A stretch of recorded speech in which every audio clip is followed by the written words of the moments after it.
अस्सलामु अलैकुम मुअज़्ज़ज़ ख़वातीन व हज़रात, इस तरह की प्यारी प्यारी वीडियो देखने के लिए हमारे चैनल को सब्सक्राइब करें और बेल के आइकॉन को दबाएं ताकि आपको हमारी वीडियो सबसे पहले मिलती रहे। अस्सलामु अलैकुम दोस्तों, पेशे खिदमत है खूनी कहावत एपिसोड नंबर 7। मेजर ने वापसी पर कार उस जगह रोक दी जहां बारूदी सुरंग फटी थी। वो सड़क से वो झाड़ियों में चला गया। एक दरख्त के पीछे उसे सिगरेट का एक टुकड़ा नजर आया जिसे किसी ने अपने जूते की एड़ी से मसल दिया था। वो कार्कटैड सिगरेट का टुकड़ा था। उसने सिगरेट का वो टुकड़ा अपनी जेब में डाल लिया। जब मेजर ने हवेली के अंदर अपनी कार रोकी तो उसने देखा कि ठाकुर साहब बेताबी से उसका इंतज़ार कर रहे थे। आपने बड़ी देर लगा दी, ठाकुर साहब ने कहा। मुझे थोड़ा सा एक और काम भी था। वो क्या काम था? मैं ये देखना चाहता था कि योगिता पर हमला जानबूझ पर किया गया या महज एक हादसा था।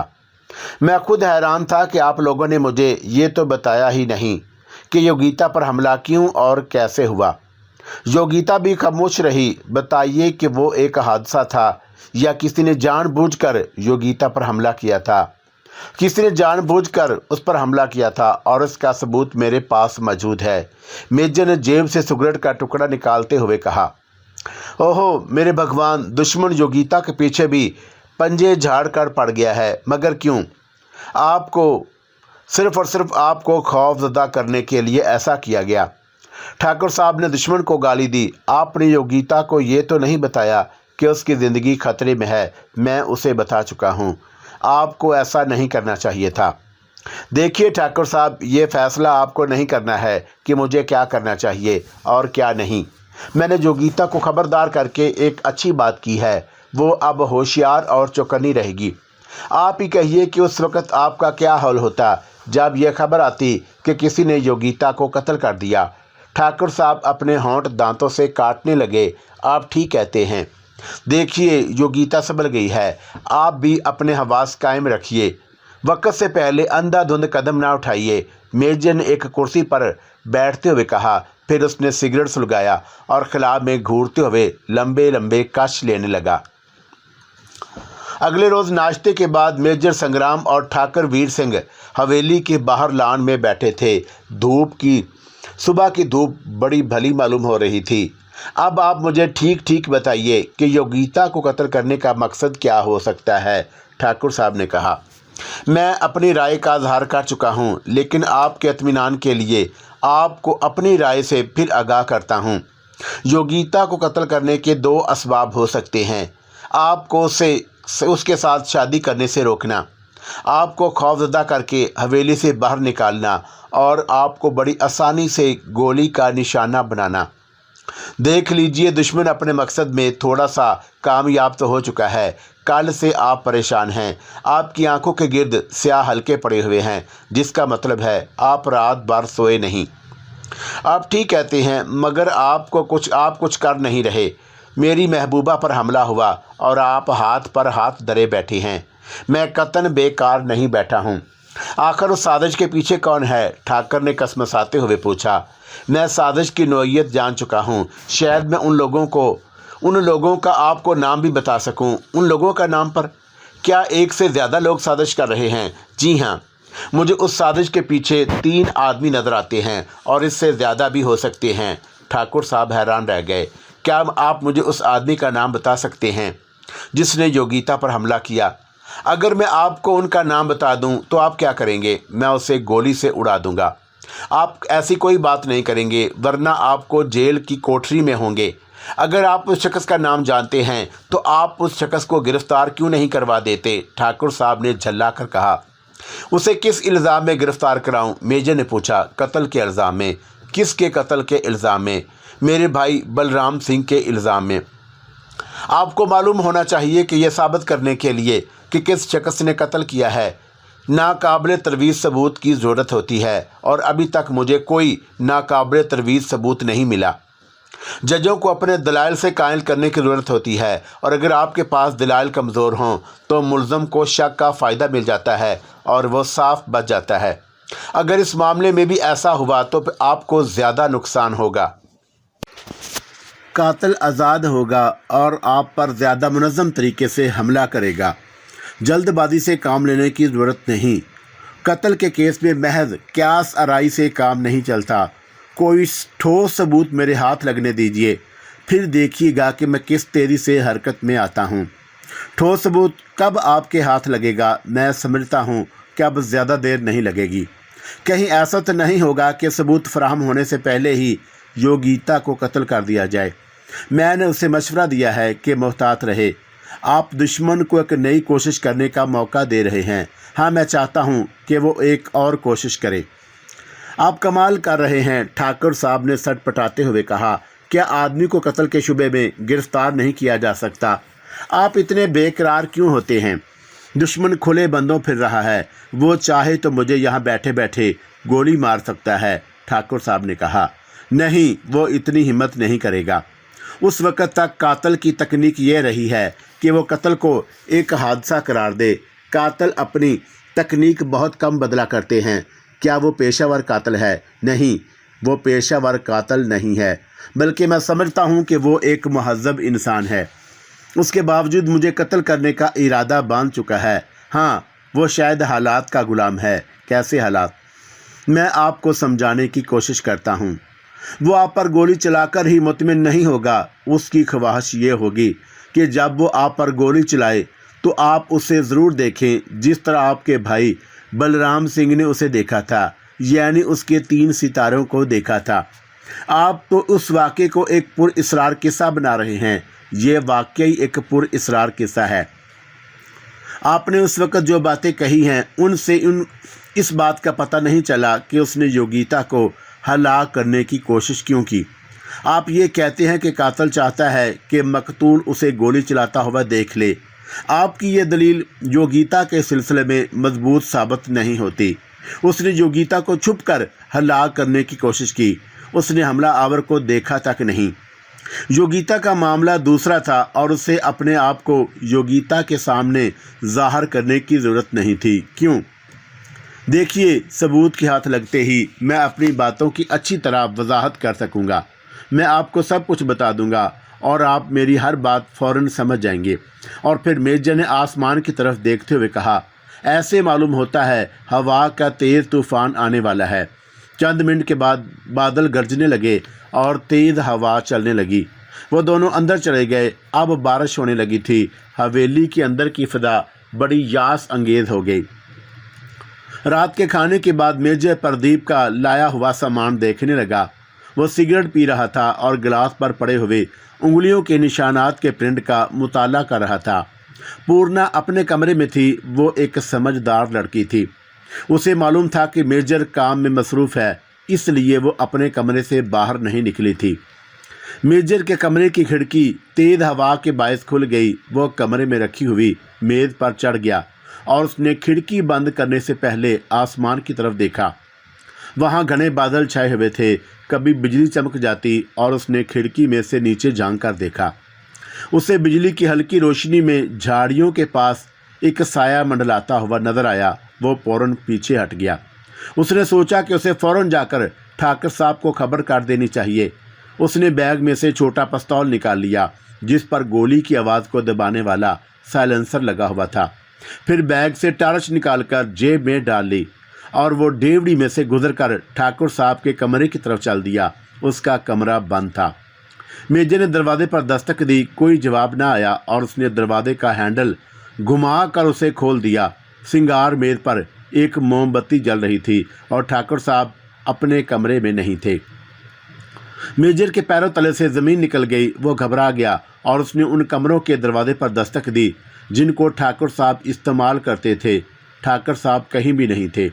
वो टार्च जलाकर हवेली के सदर दरवाजे की तरफ बढ़ा जो बंद था, मगर उस पर ताला नहीं पड़ा हुआ था। वो हैरान हुआ। मेजर संग्राम सिंह बाहर निकला और उसने दरवाज़ा खुला छोड़ दिया। वो बहुत एहतियात से उन झाड़ियों के पीछे की तरफ चल पड़ा जिसमें से उसने साया मंडलाते हुए देखा था। जब मेजर संग्राम सिंह झाड़ियों के पीछे पहुंच गया तो उसने अपनी बुझी हुई टार्च दोबारा जलाई और रोबदार आवाज़ में कहा, तुम जो कोई भी हो अपने हाथ ऊपर उठाकर बाहर आ जाओ। मेजर ने पिस्तौल की नाल का रुख झाड़ियों की तरफ कर दिया था और उसकी हैरत की इंतहा न रही जब उसने ठाकर साहब को झाड़ियों में से बाहर आते हुए देखा। आपने ये क्या हमाकत की? मैं आपको गोली का निशाना बना देता तो क्या होता? ठाकुर साहब ने कहा। अब मेजर ने देखा कि ठाकुर साहब के हाथ में राइफल थी। हमाकत आप कर रहे हैं, मेजर ने कहा। आप इन झाड़ियों में क्या कर रहे हैं? मैंने ये सोचा था कि अगर कातिल इधर आ निकला तो मैं उसे मौत की नींद सुला दूंगा। अगर वो वाकई आ निकलता तो कौन हो सकता है कि इस वक्त कौन मौत की नींद सोया होता। मेजर ने ख़त्म के इन लहजे में कहा, चलिए अंदर चलें। जब वो दोनों हवेली के अंदर गए तो जो मेजर साहब का बाजू पकड़े हुए कहा, आप मेरी हिदायत पर अमल क्यों नहीं करते? मैं आपकी मदद करने के अलावा पूरा ज़ोर लगा रहा हूँ, लेकिन आप हैं कि मेरा काम गो दुश्वार से दुश्वार बनाते चले जा रहे हैं। अगर आप मेरी हिदायत पर अमल नहीं करेंगे तो मैं कल वापस चला जाऊंगा। मुझे माफ़ कर दीजिए, ठाकर साहब ने नादम होते हुए कहा। क्या इस राइफल में गोली भरी हुई है? मेजर ने पूछा। जी हाँ, इसमें से गोली निकाल दीजिए। ठाकर साहब ने मेजर संग्राम के हुक्म की तामील की। मैंने वाकई एक ख़तरनाक कदम उठाया था, मगर मुझे हैरत तो इस बात पर हो रही है कि आपने ये कैसे जान लिया कि मैं झाड़ियों में छुपा बैठा हूँ। मुझे ये मालूम ही नहीं था कि आप झाड़ियों में मौजूद हैं। मैं तो समझा था कि झाड़ियों में दुश्मन मंडला रहा है। मैं अगर धोखे में आप पर गोली चला देता तो दुश्मन का मकसद मेरे हाथों पूरा हो जाता। वो आदमी अपने हाथ में हथियार लिए हुए अंधेरे में चल रहे हों तो भयानक हादसा ज़हूर में आते देर नहीं लगती। आप वादा कीजिए कि आज रात आप अपने कमरे में से किसी कीमत पर बाहर नहीं निकलेंगे। मैं सीधा अपने कमरे में जा रहा हूँ। दरवाज़ा अंदर से बंद कर लीजिएगा और अगर कोई आपका दरवाज़ा खोलने या दस्तीबाजी या ज़ात वाले कमरे में दाखिल होने की कोशिश करेगा तो उससे मैं निमट लूँगा। आपको अपने कमरे से बाहर नहीं आना। मेजर अपने कमरे में वापस आ गया। वो बिस्तर पर बैठकर सोचने लगा। उसका दिल गवाही दे रहा था कि आज रात ज़रूर कोई हादसा होगा। उसने पूर्णा के कमरे की तरफ देखा। बीच का दरवाज़ा बंद था। पूर्णा शायद सो चुकी थी। उस पर भी गनूदगी तारे होने लगी। अचानक उसे ऐसा महसूस हुआ जैसे किसी दरवाजे की चटकनी धीरे से बाहर दबाई गई हो। वो उछलकर खड़ा हो गया और उसने अपने हाथ में टार्च पकड़ी और दूसरे में बेआवाज़ पिस्तौल।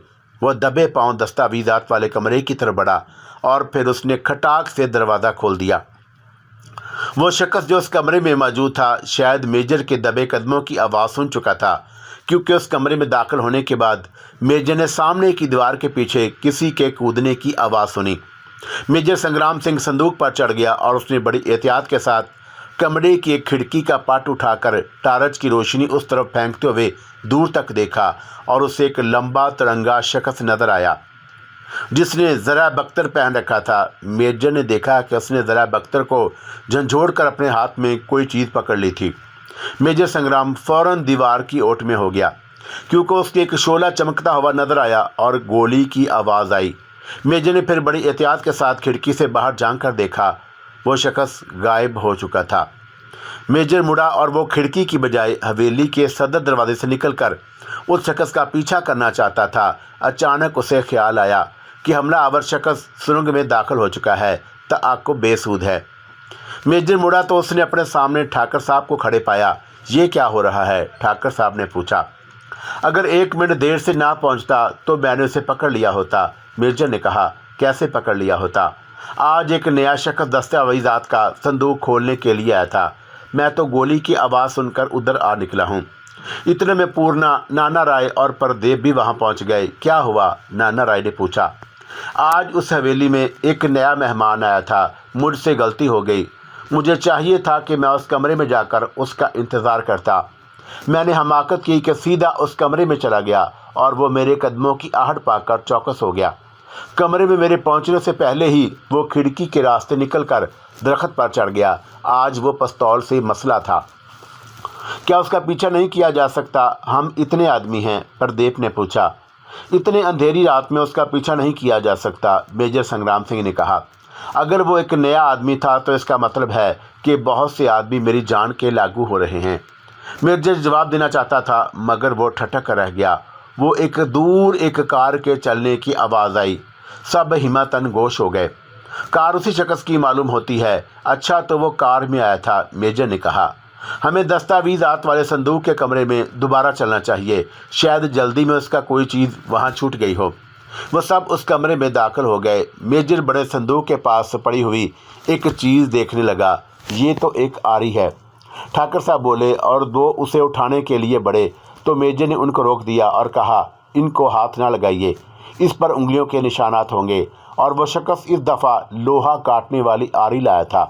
दरअसल वह संदूक के कंडे को काटना चाहता था। वो बार बार यहाँ आता है, आखिर इस संदूक में क्या है? नाना राय ने पूछा। ये तो वही जानता है, मेजर ने कहा। आज वो सर धड़ की बाजी लगा कर आया था और उसने बेधड़क गोली चला दी थी। अगर मैं चौकन्ना ना होता तो वो मेरा काम तमाम कर चुका था। कोई बहुत अच्छा निशानेबाज था। अगर दुश्मन ने आज यहाँ बेखौफी से हमला किया है तो आपके ख्याल में योगिता क्या आज रात महफूज होगी? ठाकर ने पूछा। मेजर योगिता को बिल्कुल फरामोश कर चुका था। ठाकर साहब के सवाल ने उसे सोचने पर मजबूर कर दिया। मेजर ने तेजी से अपने कमरे की तरफ बढ़ते हुए कहा, प्रदीप, तुम्हारे पास बुलेट प्रूफ जैकेट है ना? जी हाँ, प्रदीप बोला। जाओ फौरन वो बुलेट प्रूफ जैकेट पहन लो। अपने साथ वो पिस्तौल भी लेते चलो जिस पर सलेंसर लगा हुआ है, और उसके बाद मेरी कार पिछवाड़े से सामने ले आओ। हमें काफ़ी देर हो चुकी है, फिर भी शायद वक्त पर पहुंच जाएं। क्या मतलब? ठाकुर साहब ने कहा। मेरा ख्याल है कि दुश्मन यहाँ नाकाम हो जाने के बाद छला फट में योगिता पर हमला ज़रूर करेगा। अब दुश्मन निचला नहीं बैठ सकता। अच्छा, मैं जाकर तैयार होता हूँ, मेजर ने अपने कमरे की तरफ बढ़ते हुए कहा। पूर्णा उसके पीछे पीछे हो गई। क्या मैं आपके साथ चल सकता हूँ? ठाकुर साहब ने पूछा। नहीं, आपको यहीं रहना होगा, मेजर संग्राम ने ज़रा थकमाना लहजे में कहा। और फिर वो नाना राय से मुखातब हुआ। आज आपको पहरा देना होगा। ये ठीक है कि हमला आवर दोबारा नहीं आएगा, लेकिन मैं खतरा मोल लेने के लिए तैयार नहीं हूँ। आपका काम ये होगा कि आप ठाकर साहब को उनके कमरे से बाहर निकलने नहीं देंगे। अच्छी बात है, और मुझे उम्मीद है कि मैं अपना फ़र्द खुश असलूबी से सर अंजाम दूंगा। मेजर अपने कमरे में आकर जल्दी से बुलेट प्रूफ जैकेट पहनने लगा, और जब वो जैकेट पहन चुका और पिस्तौल और टारल से लैस हो चुका तो पूर्णा, जो उसके तैयार होने की मुंतज़िर खड़ी थी, उसने रूहानी सूरत बनाकर कहा, अपना ख्याल रखिएगा। प्रदीप तैयार होकर बाहर जा चुका था। वो मोलर पिछवाड़े से निकाल लाया था और उसका हारन बचा लिया था ताकि मेजर जल्दी तैयार होकर आ जाए। नाना राय और ठाकुर साहब सदर दरवाजे के पास हवेली के अंदर खड़े थे। मेजर नीचे उनकी तरफ आया तो सदर दरवाज़ा खुला और श्री राम बाबा हवेली में दाखिल हुआ, और उसके कपड़े बारिश से शराबूर हो रहे थे। उसने एक हाथ से अपना बायां कंधा दबा रखा था जो लहूलुहान था। श्री राम बाबा कराहता हुआ अंदर आया तो ठाकुर साहब ने उसकी हालत देखकर पूछा, श्री राम बाबा, क्या हुआ? मालिक, आज तो बाल बच गया। श्री राम बाबा ने कहा। हुआ क्या? सरकार, आपको खाना खिलाकर मैं ज़रा जंगल पानी के लिए निकल गया था, और मैं जो जोहड़ में हाथ धो रहा था कि बरखा होने लगी। मैं एक पेड़ के नीचे खड़ा हो गया, और थोड़ी देर के बाद एक मोटर आई और उस जगह से थोड़ी दूर के फासले पर रुक गई जहां मैं पेड़ के नीचे खड़ा था। और उस मोटर में से एक आदमी निकला जिसने ज़रा बख्तर पहन रखी थी, और वह हमारी हवेली की तरफ चल पड़ा। मैं उसके पीछे हो लिया। उसने एक दरख्त पर चढ़ने के बाद उस कमरे की खिड़की खोली जिसमें बड़ा संदूक पड़ा रहता है। मैं समझ गया कि वह चोरी करने आया है। मैं बहुत खुश था कि आज मैं उसे पकड़ लूँगा। मैं घबराया नहीं मालिक, क्योंकि मैंने अपने बाल धूप में नहीं सुखाए हैं। मेरी अकल ठिकाने थी। मैंने सोचा कि उस आदमी की मोटर के पास जाकर उसका इंतज़ार करना चाहिए। आखिर वो माल चुराकर मोटर के पास ही तो आएगा। मैं उसकी मोटर के पास एक झाड़ी में छुपकर बैठ गया, और मैंने 2-4 पत्थर अपने पास रख लिए कि आते ही उसका सर फोड़ डालूंगा। 10 मिनट गुजरे होंगे कि मैंने कोई गोली चलने की आवाज़ सुनी। अब तो मेरी सिटी गुम हो गई कि उस आदमी के पास तो पिस्तौल था या बंदूक थी। मैं जल्दी समझ गया, और मैंने अपने दिल में कहा कि उसके पास बंदूक या पिस्तौल है तो फिर क्या हुआ? मैं तो उस पर अचानक छुप कर वार करूँगा और उसे बंदूक या पिस्तौल चलाने का मौका ही नहीं दूंगा। मैं अपना सांस रोक कर बैठा रहा, और जब वो मेरी झाड़ी के करीब से गुजरा तो मैंने थोड़ा सा उछल कर पत्थर फेंका। मेरा निशाना चूक गया और मैं घबरा गया, लेकिन मैं झाड़ी में दुबका बैठा रहा। वो शख्स भी शायद घबरा गया था, और उसने मुझे झाड़ी में ढूंढने की कोशिश नहीं की और अपनी कार की तरफ दौड़ा। और वो उल्टा दौड़ रहा था, और उसके हाथ में टार्च थी। कार के नज़दीक पहुंचकर उसने तेज़ी से कार का दरवाज़ा खोला और ड्राइविंग सीट पर बैठते ही इंजन स्टार्ट किया और देखते ही देखते 9-2-11 हो गया। उसने तुम पर गोली नहीं चलाई? मेजर ने पूछा। नहीं, वह शायद दोबारा गोली चलाकर आप लोगों को खबरदार नहीं करना चाहता था, श्री राम बाबा ने कहा। क्या तुमने उसकी कार का नंबर देखा? मेजर ने एक और सवाल किया। मैं समझता हूँ कि वह अपनी कार का नंबर उतार कर आया है। मेजर ने कोई और सवाल ना किया और पूर्णा से मुखातब हुआ, जो श्री राम की बात सुनने के लिए बाहर चली गई थी। देखो पूर्णा, मेरे बैग में मरहम पट्टी का सारा सामान पड़ा हुआ है, श्री राम बाबा का जख्म धो। इस ख्याल के आते ही मेजर को अपनी बेवकूफ़ी पर गुस्सा आ गया और उसने श्री राम बाबा से ये तो पूछा ही नहीं था कि उसका बायां कंधा जख्मी क्यों हो गया। मेजर ने श्री राम बाबा की तरफ तीखी नज़रों से देखा और कहा, और अगर उसने तुम पर गोली नहीं चलाई तो क्या तलवार से तुम पर वार किया था? तुम्हारा कंधा कैसे जख्मी हो गया? हजूर, मैं कुछ नहीं जानता। मैं झाड़ी में बैठा था कि कोई चीज़ मेरे बाएं कंधे से रगड़ खाती हुई गुजर गई। गरम गरम सी चीज़ थी। मुझे कंधे पर जलन सी महसूस होने लगी। मैंने अंधेरे में उस जगह हाथ लगाकर देखा तो मेरा हाथ भीग गया। मैं समझ गया कि मेरा हाथ गरम गरम लहू से भर गया है। इसका मतलब तो ये है कि उसने कार में बैठकर अपने पिस्तौल पर सलेंसर लगाया और गोली चलाई। यही वजह है कि मेरी श्री राम बाबा गोली चलने की आवाज़ न सुन सका, मेजर संग्राम ने कहा। और उसके बाद वो सदा दरवाजे की तरफ बढ़ा। चौंका प्रदीप हर 2 मिनट के बाद हारन बजाए चला आ रहा था और पूर्णा श्री राम बाबा के साथ ले गई। मेजर संग्राम कार में जा बैठा और उसने कहा, तुम कार सड़क पर ले चलो। प्रदीप, मैं तुम्हें रास्ता बताता जाऊंगा। कार की अंदरूनी बत्तियां गुल कर दो। जब प्रदीप ने कार की अंदरूनी बत्तियां बुझा दी तो मेजर ने पूछा, तुमने बुलेट प्रूफ जैकेट पहन रखी है? जी हाँ। खूब, और फिर तुम्हें डरने की ज़रूरत नहीं। अपनी गर्दन को कार की बॉडी की ओट में रखना, मेजर ने हदायत की। क्या रास्ते में भी कोई खतरा हो सकता है? खतरा ना भी हो तो हमें चौकस रहना चाहिए। सड़क बारिश की वजह से बहुत भीगी हुई थी। प्रदीप को बड़ी एहतियात के साथ आहिस्ता आहिस्ता कार चलाना पड़ी। अब उनकी कार उस सड़क पर जा रही थी जो गीता मल्होत्रा के बंगले की तरफ जाती थी और उन्होंने खामोशी से निस्फ रास्ता तय किया होगा। अचानक मेजर अंधेरे और खामोशी में गौर से कुछ सुनने लगा और उसने पीछे से प्रदीप के कंधे पर हाथ रख दिया और बोला, प्रदीप, कार ज़रा रोक लो। इंजन की आवाज़ में साफ सुनाई नहीं देता। मुझे ऐसा महसूस हो रहा है जैसे कोई घोड़ा सरपिट दौड़ता हुआ चला आ रहा है। प्रदीप ने कार रोक दी और उसने भी कुछ सुनने की कोशिश की। हाँ, आपका अंदाज़ा बिल्कुल दुरुस्त है। कोई घुड़सवार है और मैं समझता हूँ कि उधर ही आ रहा है, क्योंकि घोड़े के टापों की आवाज़ बुलंदतर होती जा रही है। तुम भी ठीक कह रहे हो और घुड़सवार इधर ही आ रहा है, मेजर ने कहा। ऐसी तारीक और तूफ़ानी रात में ये कौन मंचला है जो घोड़े पर सवार है और सर पिट दौड़ा रहा है? उस खौफनाक तारीकी में हाथ को हाथ सुझाई नहीं दे रहा था। वो रास्ता कैसे टटोल रहा है और दूर एक शोला सा फरोजा हुआ और फिर फौरन ही बुझ गया। मैं समझता हूँ कि घुड़सवार के पास टार्च है, प्रदीप बोला। मेरा भी यही ख्याल है, लेकिन टार्च मुसलसल नहीं जल रही। घुड़सवार से उसे जलाता है और बुझा देता है, उसका भला क्या मतलब हो सकता है? मेजर ने सवाल किया और फिर खुद ही उसका जवाब दिया।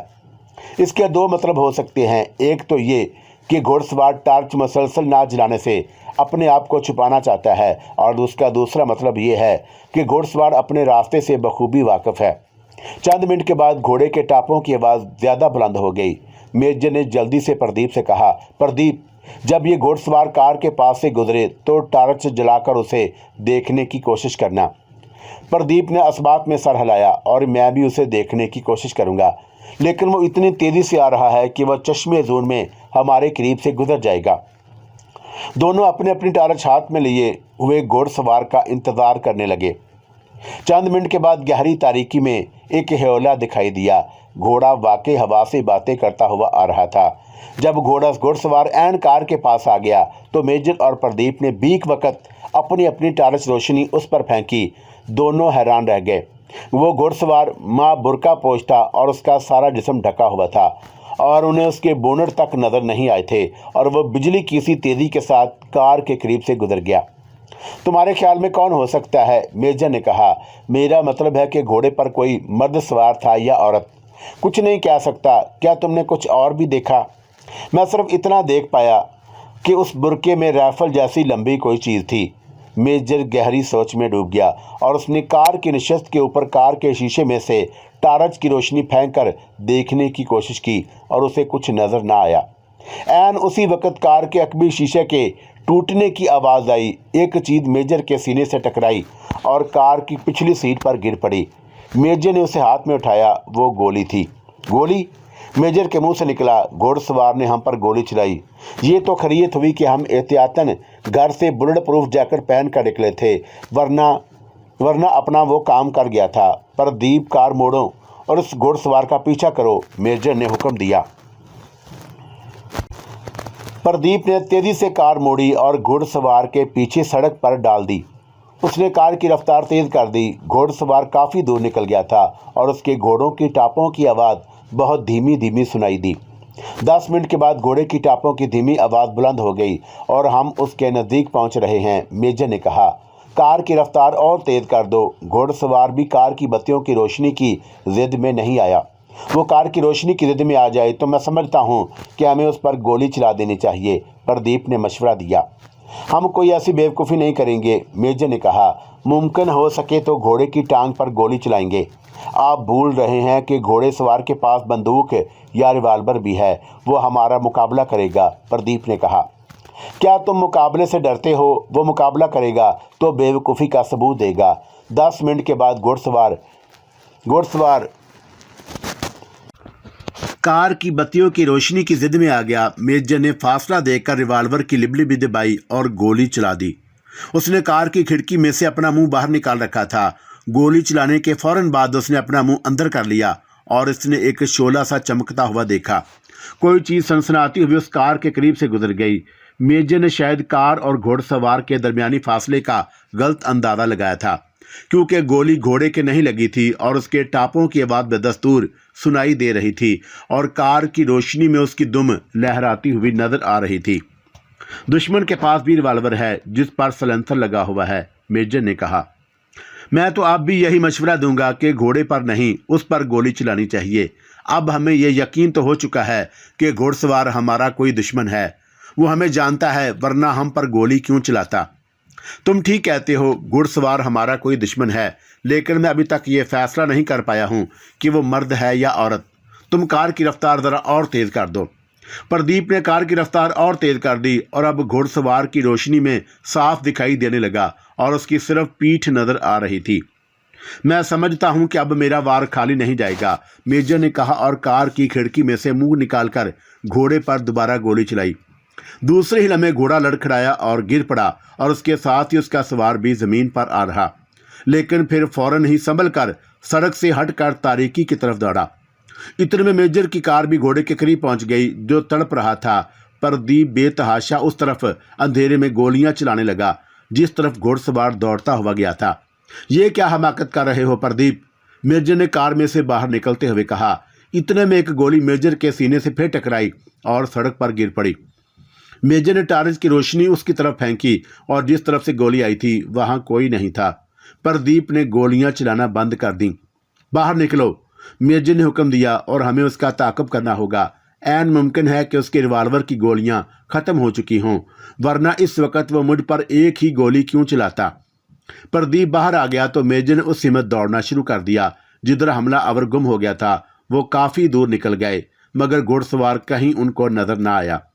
आओ वापस चलें और उसका पीछा करना बेसूद है। उधर भी शायद कोई सुरंग है और वो सुरंग में दाखिल हो गया होगा, मेजर ने कहा। दोनों अपनी कार के पास वापस आ गए। घोड़ा अभी तक तड़प रहा था और उसकी बाईं टांग में गोली लगी थी जिससे खून बह रहा था। मेजर ने रिवाल्वर तानकर फिर गोली चला दी और इस दफा उसने घोड़े के सर का निशाना लगाया। घोड़ा एक लम्हे के लिए तड़पा और फिर ठंडा हो गया। ये आपने क्या किया? प्रदीप ने पूछा। घोड़ा अब नकारा हो चुका था, मैं उसे तड़पता हुआ नहीं देख सकता। और उसके बाद टार्च की रोशनी में मेजर घोड़े को गौर से देखने लगा और जिसकी आंखें बेनूर हो चुकी थीं।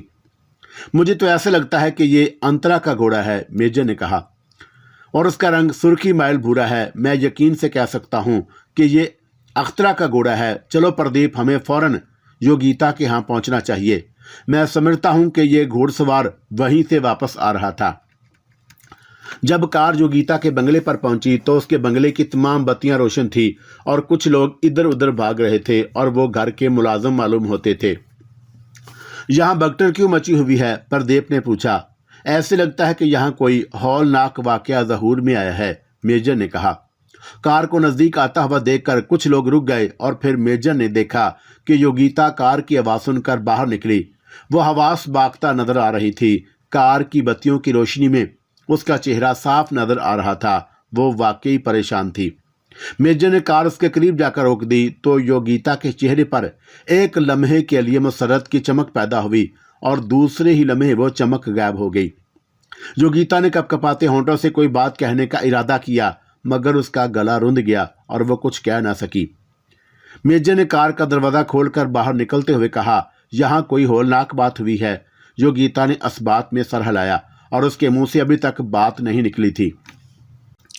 क्या हुआ? मेजर ने दोबारा पूछा। हमें वहां देर होगी। ठाकुर साहब के घर चोर आया था। मैं बड़ी मुश्किल से बचा हूं। मेरी जगह कोई और होता तो हमला आवर की गोली ने उसका काम तमाम कर दिया होता। मेजर ने उसे उस घोड़सवार वाली बात ना बताई। योगिता इस बात पर अपना गम भूल गई और उसकी आवाज लौट आई और उसने सरासीमा होकर पूछा, ठाकुर साहब तो? हाँ, वो बिल्कुल ठीक हैं। मैं क्या, आज श्री राम बाबा भी बाल बाल बच गए। हमला आवर ने उस पर भी गोली चलाई। श्री राम बाबा और उसने बेचारे ने किसी का क्या बिगाड़ा है? दरअसल अब दुश्मन बुखला गया है। वो अंधाधुंध वार कर रहा है और हवेली में ये दो वाकयात हुए तो मेरा माथा ठनका। मुझे ये गुमान गुजरा के कातिल हवेली में नाकाम होने के बाद कहीं आपके यहाँ हल्ला ना बोल दे और मैं कभी का यहाँ पहुँच गया होता। लेकिन ठीक वहाँ से रवाना होते हुए श्री राम बाबा के हमले का पता चला और हम इसलिए यहाँ देर से पहुँचे। आपकी सूरत से मालूम हो रहा है कि यहाँ भी खैरियत नहीं है।